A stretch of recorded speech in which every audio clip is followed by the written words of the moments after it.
They called it the Komet and the Devil's Broomstick, a screaming single-seat silhouette that climbed like a meteor, vaulting to 30,000 feet at near transonic speed, about 0.84 Mach, in a matter of minutes, and to Allied airmen it was the odd blue, egg-shaped terror nicknamed the Powdered Egg.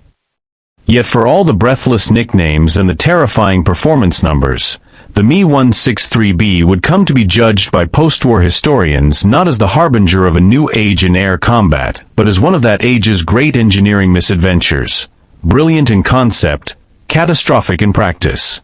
The story began in the frantic speculative years between the wars, when rocket propulsion, long a dream of visionaries such as Romania's Hermann Oberth and America's Robert Goddard, promised a way to fling aircraft into regimes of speed and altitude that piston engines could only envy.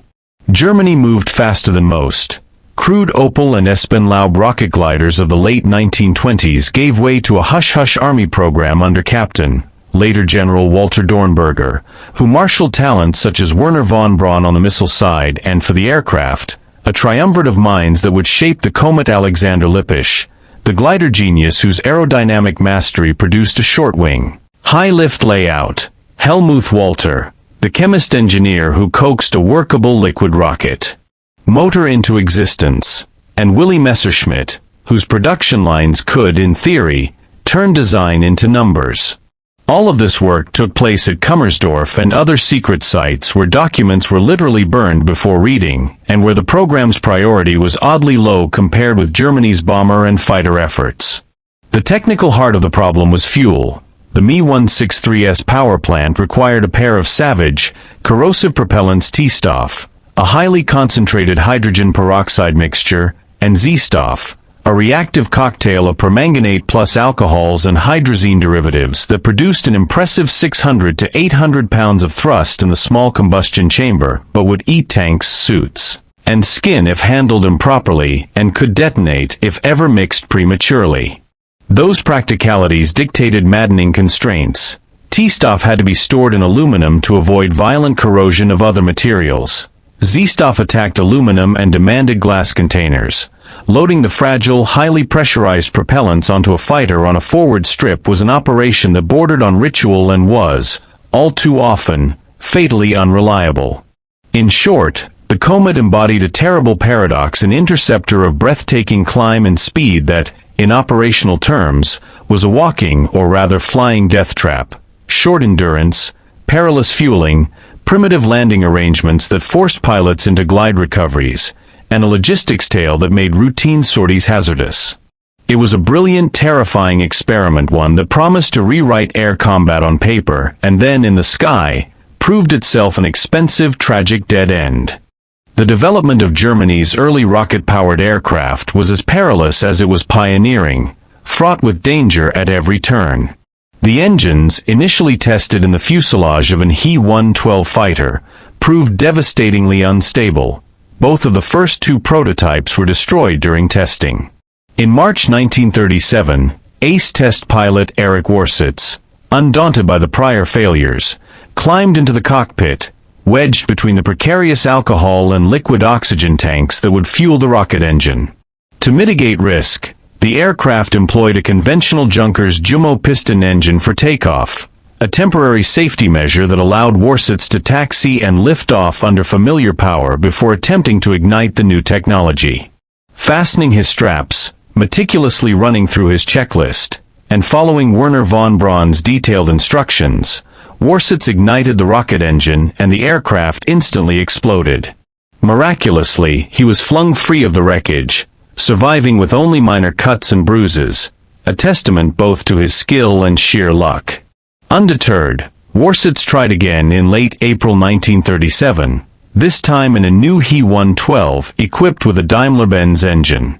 The aircraft successfully took off, and once at 2,000 feet, Warsitz cut the conventional engine and ignited the rocket. The acceleration was astonishing, leaving him with a sensation like he had been kicked in the backside, and he rocketed through the air at 285 miles per hour for 30 seconds of pure rocket-powered flight before gliding to a successful landing. By June of that year, he had progressed to takeoffs powered entirely by the rocket engine, requiring precise timing and nerves of steel. Once the fuel burned off, he would glide to a perfectly measured landing on a cross painted on the runway. The aircraft was unforgiving. The cockpit was cramped, with a semi-recumbent seating position that prevented easy entry or exit, and even carrying something as simple as a wallet could make ingress and egress impossible. Meanwhile, Alexander Lippisch and his colleagues were advancing Project X, the delta-wing interceptor that would eventually become the foundation for the Me-163 Komet. Drawing upon pre-war glider designs, Lippisch's team focused on aerodynamics, structural integrity, and the integration of the same volatile rocket engines being refined in the He-112 tests. The work was painstaking, each step demanding both courage and ingenuity, as a single miscalculation could be fatal. On June 20, 1939, Warsitz flew in He-176 at the Peenemünde testing grounds in a flight that lasted only 50 seconds and barely exceeded 170 miles per hour, but it marked a significant milestone. A fully rocket-powered aircraft had successfully flown under controlled conditions. The flight drew high-level observers, including Field Marshal Erhard Milch, second-in-command of the Luftwaffe, and Field Marshal Ernst Udet, the Luftwaffe's chief of procurement and a celebrated great warfighter ace whose close personal ties to Hermann Göring had propelled him into a position of influence. Their presence underscored the political and military significance of the flight. This was not merely an experimental aircraft, but the potential vanguard of a revolutionary new era in aerial warfare. The He-176 and the delta-wing efforts represented the culmination of years of dangerous trial and error, an uneasy marriage of visionary engineering, audacious piloting, and volatile chemistry that would eventually lead to the iconic but ultimately flawed Me-163 rocket fighter. Ernst Udet was perhaps the last person anyone would consider a reliable procurement chief for revolutionary aircraft. While undeniably a skilled and courageous pilot, a charming guest at formal dinners, and even a talented cartoonist, Udet was also a notorious hard-drinking womanizer who had little interest in emerging technology. He had a nostalgic attachment to open cockpit biplanes and seemed incapable of taking seriously any aircraft that didn't fit that mold. When it came to the revolutionary He-176 rocket plane, his reaction was predictably skeptical. Before Erich Warsitz's historic flight, Udet stormed over to the aircraft, gesturing wildly and shouting at everyone present, "You want to fly with that? It has no wings, those are running boards." His disbelief and disdain were palpable, reflecting both his conservative approach to aviation and his inability to grasp the potential of rocket propulsion. Even after Warsitz successfully piloted the aircraft, Udet's anger only intensified. "That is no airplane. Leave it alone. I forbid you to fly it again," he barked, consigning the fledgling rocket fighter to bureaucratic limbo. Without some dramatic intervention, the He-176 risked being abandoned entirely, despite its technical promise. It was Heinkel, the plane's designer, who stepped in to save the project, lobbying for a public demonstration of the aircraft at a major Luftwaffe air show scheduled at Rechlin, the Luftwaffe's premier fighter base outside Berlin. The demonstration would be attended by the top Luftwaffe brass and, incredibly, Adolf Hitler himself. Surprisingly, Udet acquiesced, seeing the event as a chance to present something truly novel to the Führer, who had grown accustomed to seeing nothing but propeller-driven aircraft at the Nazi party rallies for years. "The Führer must be shown something new, and I suddenly remembered your comical bird. If it can get around the airfield, that will be good enough," he told Heinkel, his tone betraying a reluctant respect for the idea. On the day of the demonstration, Warsitz soared into the sky in the He-176, rocketing to 2,500 feet, circling the airfield at full throttle, and then gliding down for a precise landing. The display was not merely a technical success, it was a political triumph. Hitler, watching intently, turned to Heinkel and asked, "What does Warsitz get for this flight?" With that question, the rocket fighter had officially earned the recognition it needed to continue development. Udet's begrudging approval, combined with Heinkel's advocacy and Führer's fascination, cleared the way for the engineers to begin refining the design, setting the stage for what would ultimately become the legendary Me-163 Komet. The event highlighted not only the challenges of technological innovation in a rigid military bureaucracy, but also the combination of skill, luck, and political theater required to bring a revolutionary aircraft from concept to reality. As Hitler's panzers tore across Europe in 1941, the engineers and test pilots at Peenemünde were racing to bring the revolutionary rocket-powered Me-163 into operational reality. The sleek, egg-shaped aircraft, designed by Alexander Lippisch, was now being pushed to its absolute limits. Test pilot Heini Dittmar began flying the early Me-163 prototypes, setting astonishing speed records of 500 and then 550 miles per hour, yet he was also uncovering the dangerous realities of the aircraft. Unlike conventional fighters, the Me-163 took off on a wheeled dolly, which had to be jettisoned immediately after leaving the runway. Pilots then relied on a pair of fragile skids for landing, a method that made returns precarious. Any flipping onto the side or top of the aircraft could easily be fatal. Takeoffs required a strong headwind, during which pilots had to sit rigidly and passively in the cockpit, for if they attempted to maneuver too early, the plane would veer off course because the rudder had no effect until reaching a certain speed. The combination of raw power, untested aerodynamics, and the novel takeoff and landing system made each flight a delicate and dangerous balancing act. The Me-163A, with an empty weight of 3,197 pounds, became 5,291 pounds once fully fueled with 140 gallons of T-Stoff and Z-Stoff, giving the aircraft only 4 minutes and 30 seconds of powered flight. Within this short burst, the Komet could accelerate to an incredible 570 miles per hour, offering fleeting glimpses of the revolutionary speed that rocket propulsion could deliver. On October 2, 1941, the Luftwaffe conducted a daring test. A twin-engine Me-110 fighter acted as a tow plane, hauling Dittmar's Me-163 into the sky. At the precise moment, the Komet was released, and Dittmar ignited the rocket engine. The aircraft hurtled forward at 624 miles per hour, registering Mach 0.84 on the instrument panel, a new world speed record, but the achievement came with terrifying consequences. The plane lost stability, careened into a steep dive, and forced Dittmar to cut the engine, glide, reignite, and eventually burn off his fuel before attempting a landing.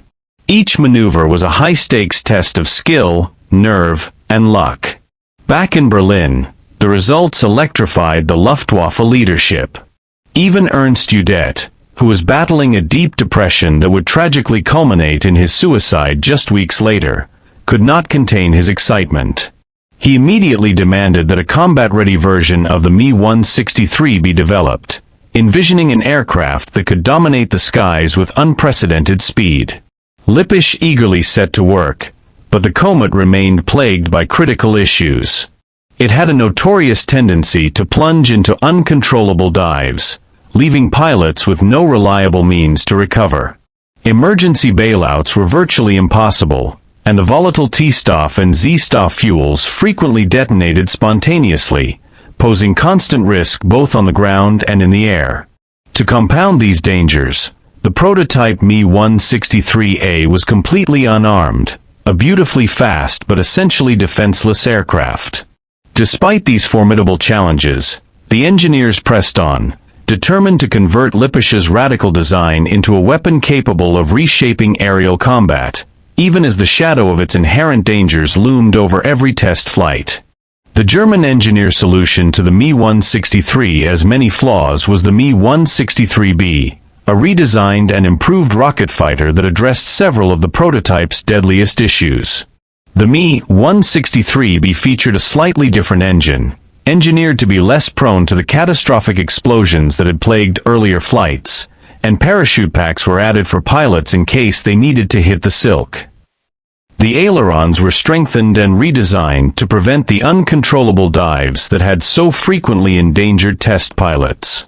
Perhaps most importantly, the Me-163B was finally armed with a 30mm cannon, giving it real combat value and transforming it from a terrifying experiment into a potential operational weapon.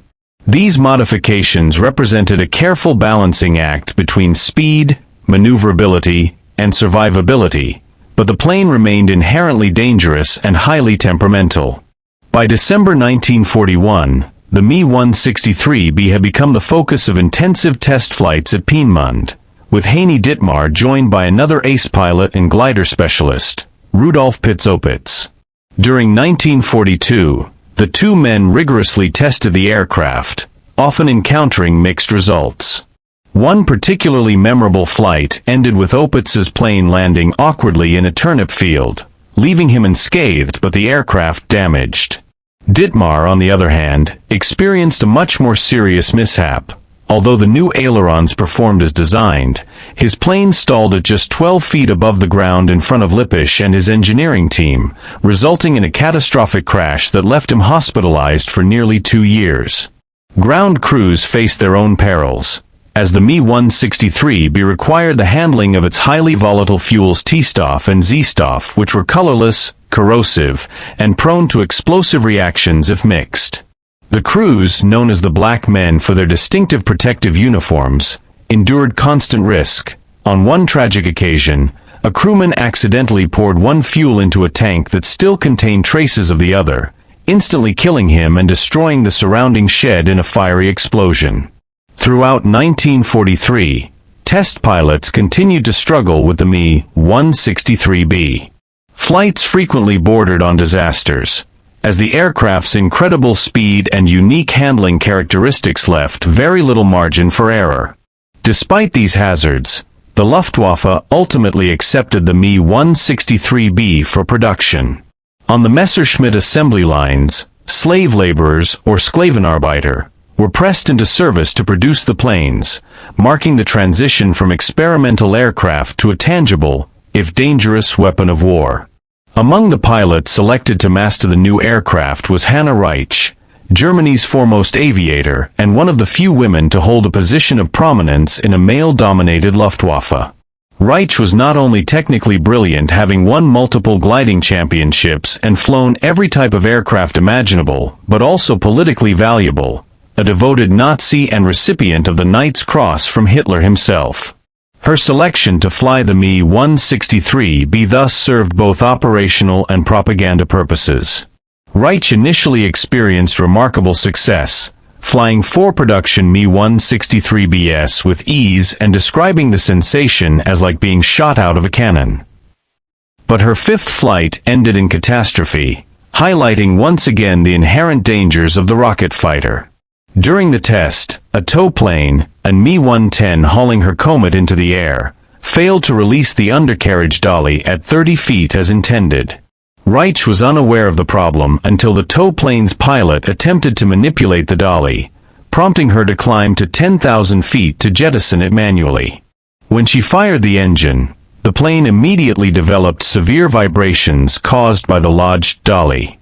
Hoping to land safely, Reitsch found the controls effectively useless as turbulence from the dolly caused the Komet to sideslip. The aircraft stalled at just 100 feet and crashed to the ground with massive force.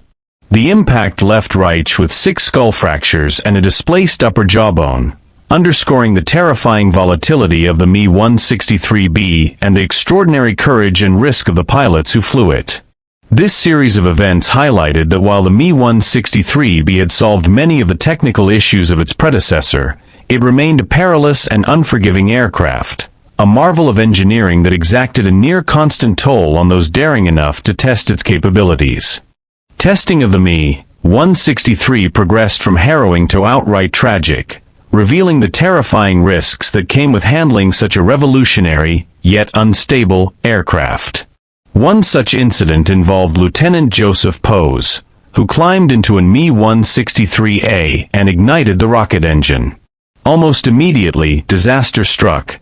The undercarriage dolly apparently fractured a T-Stoff feed line, unleashing the highly volatile fuel. The Komet rocketed into the sky, climbing to approximately 300 feet before banking sharply and then plummeting almost vertically. The aircraft struck the ground at a severe angle and skidded along like a wounded crab for roughly 50 yards before detonating in a massive explosion. Pose was knocked unconscious on impact, and the leaking T-stuff consumed him alive, underscoring the lethal potential of the aircraft and the absolute bravery required of those who tested it. Despite the horrific accidents, time had run out for further experimentation.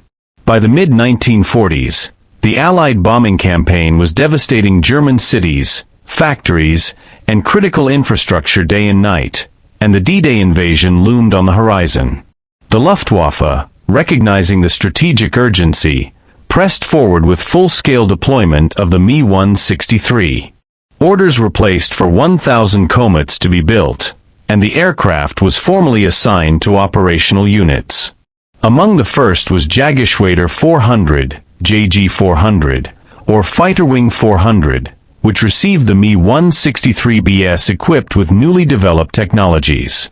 These aircraft featured ultra-shortwave radios, a jettisonable cockpit canopy, a torsion spring pilot seat capable of absorbing up to 20 G-forces, the 220-pound HWK-509A rocket motor, and wingtip skids to help stabilize the plane during landings.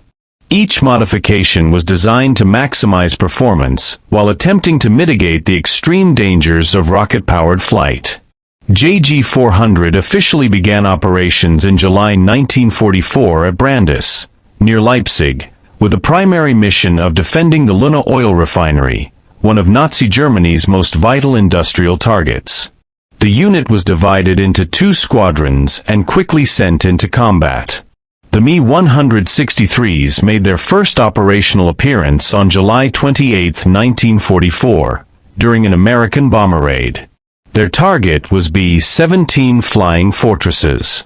Allied forces, including the airmen of the 454th Bombardment Wing and Colonel Avelin P.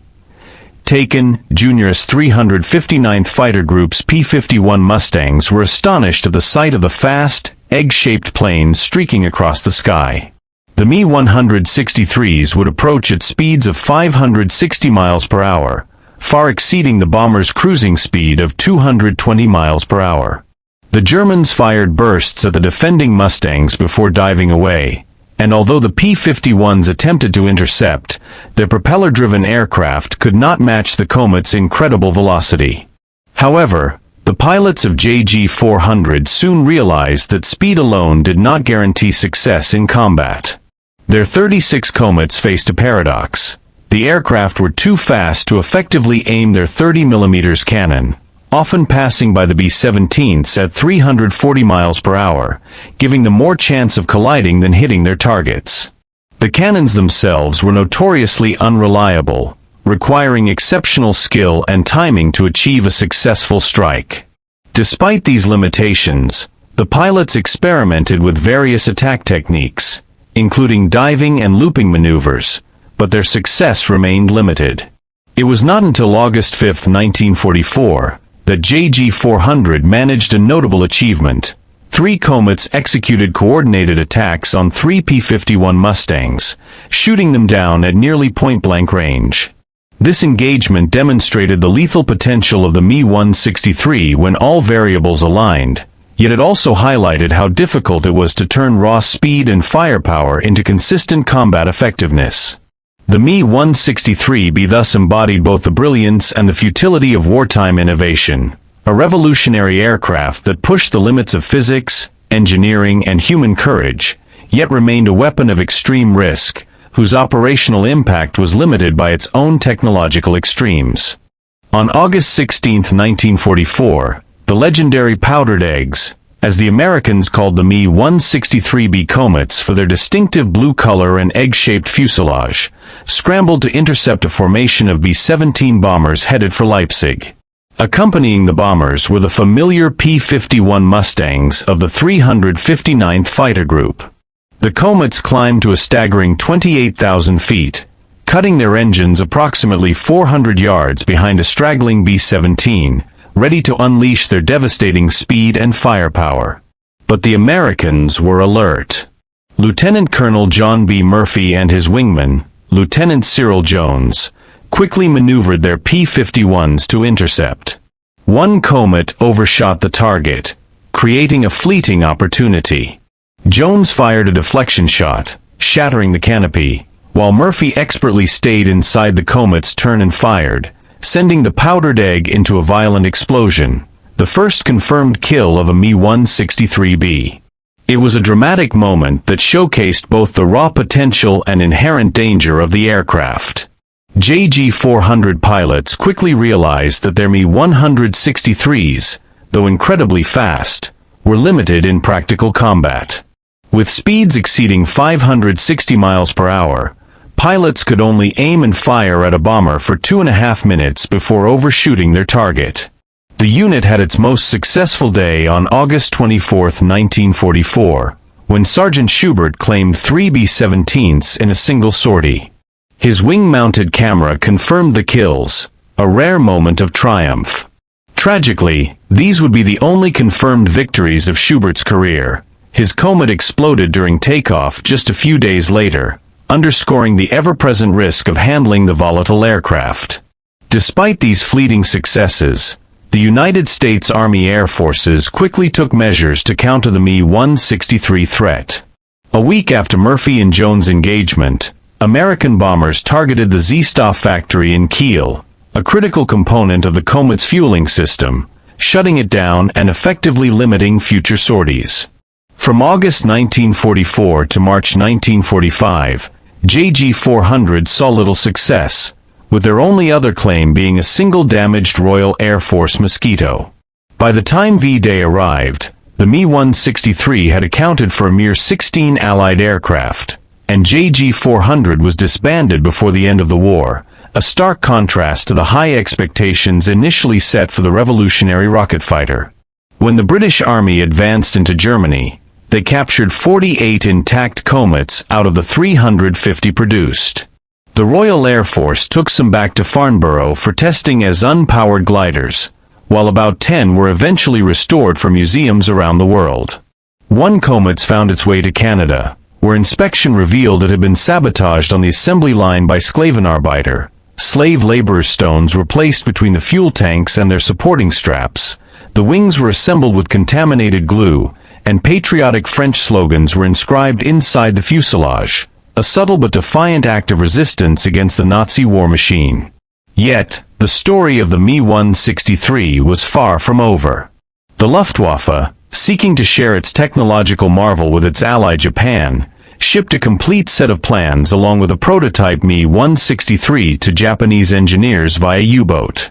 Mitsubishi, renowned for creating the legendary A6M0 fighter, produced a faithful copy known as the J8M1 Shusway, or Sharp Sword. Every detail mirrored the Me-163, from its fuselage shape to its rocket engine. However, the aircraft's first powered flight on July 7, 1945, ended in disaster.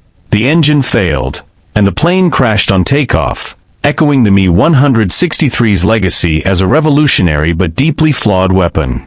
Though bold and innovative, the Me-163 remained an emblem of ambition and risk, a machine of both awe-inspiring speed and tragic human cost.